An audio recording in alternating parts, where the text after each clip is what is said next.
On today's episode of Why This Matters, we're going to be looking into a relatively new game this time. We're going to be talking about PALworld and how everyone's favorite Depresso is everyone's favorite PAL. I've missed making these videos for you. It's just been kind of a hectic last month, so appreciate holding out. Thank you very much.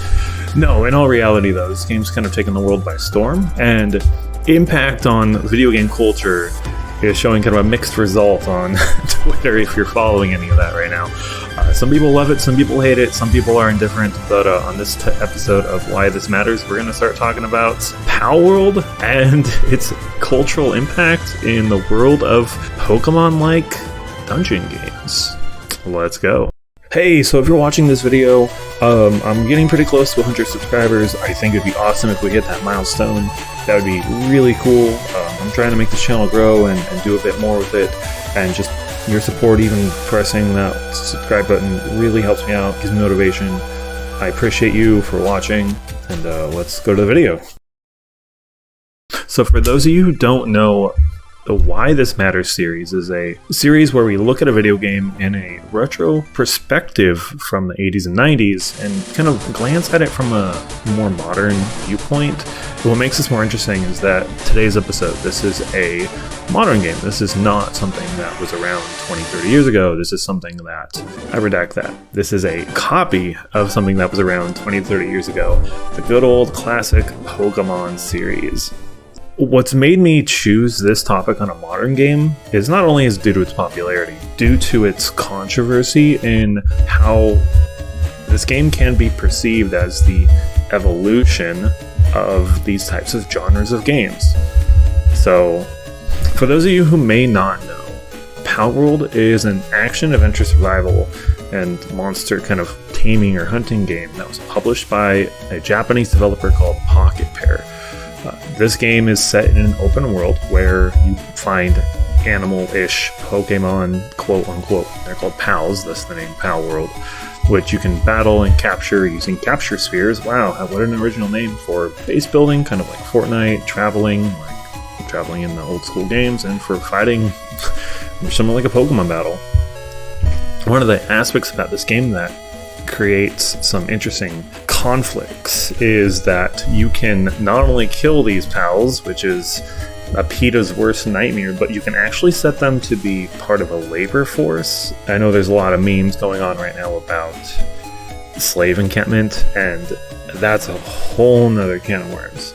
But the premise is to be more comedic side of the world of battle monsters and how a real society would infuse with monsters that were quote-unquote monsters that are existing in the same humanity of a capitalistic, people-dominated world. Have a character that's supposed to represent you. You can make them almost any way that you want. And it's played from a third-person perspective with an art style that resembles something like Fortnite.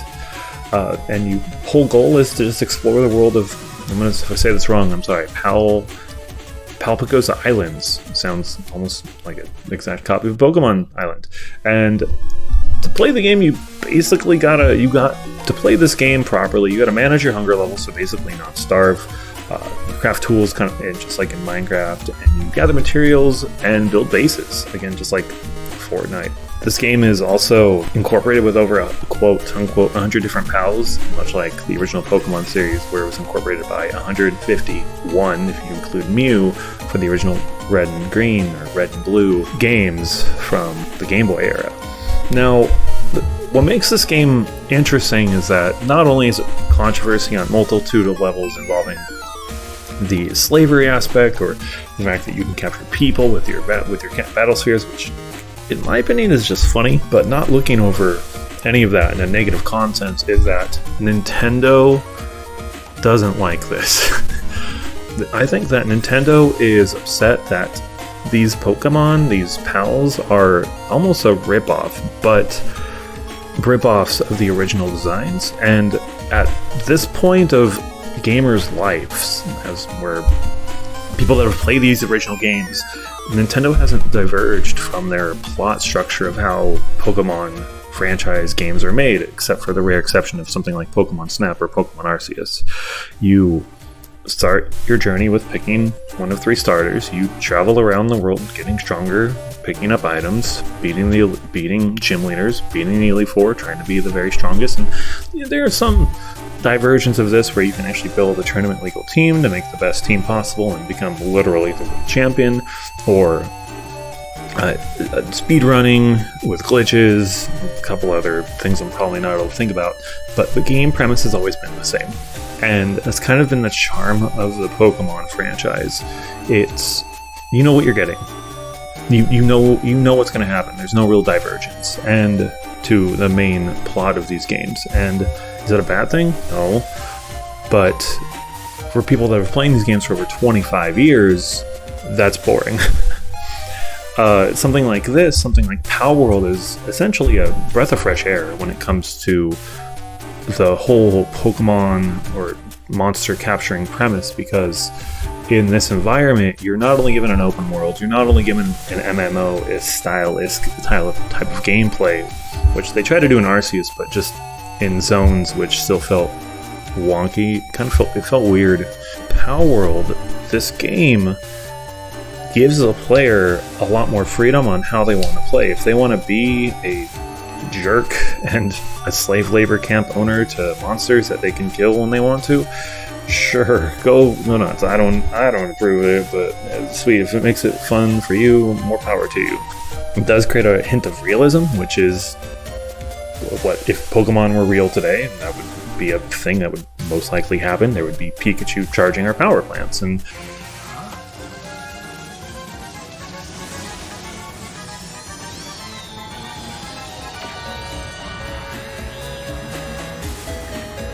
some of the capitalistic backgrounds of what a concept that PALworld brings to this modern era. It's funny that Nintendo is upset about this concept or these ideas, mainly because of the copyright infringement laws that they're trying to force about just the copying of the ideas of capturing monsters or having monsters look semi-similar to what they have in their games. But for a game that's been out for 20 years, I think it's time that we're allotted the opportunity to get a little bit more out of our Pokemon light games. And nowadays as gamers, especially older gamers, people that have been around from the 80s, 90s playing these games when they were kids, or even young adults, we're wanting something a little bit different. I mean, it's nice to have that main plot, sure, but the fact that it's so focused on beat the Elite Four, and then once you're done, like, what's more to, yes, there's maybe some post-game content if you're lucky. Most Nintendo titles don't.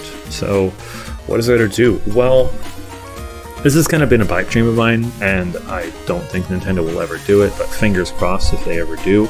And that is an actual make a Pokemon-themed MMO. They've done something similar with Pokemon Go, but that was done through another party, and there was a while where Nintendo didn't really back up that game, and it kind of died in popularity. That's another topic. But you do get to run around in an open world and catch Pokemon and take control of command zones, and people still play that game to this day, and it's reasonably fun.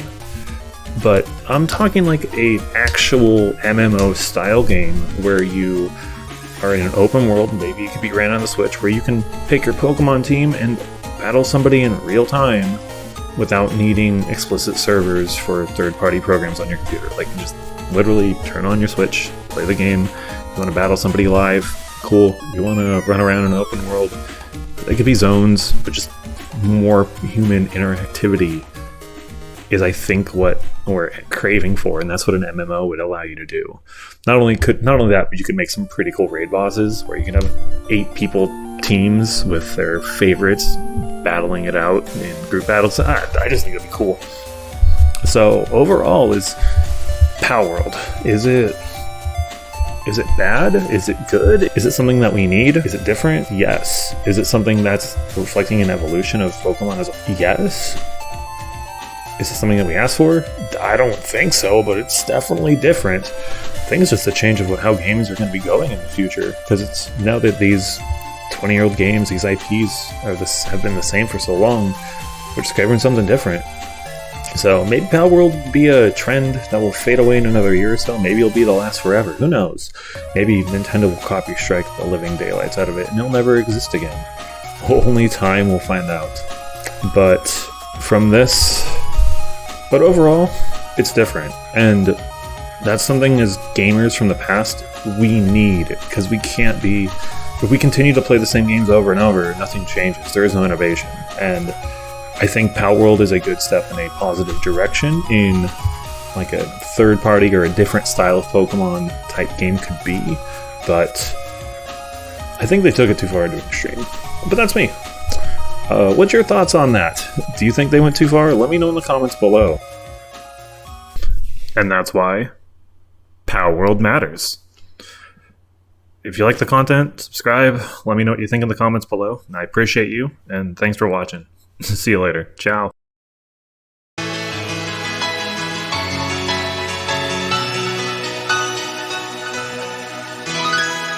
Thank you for playing.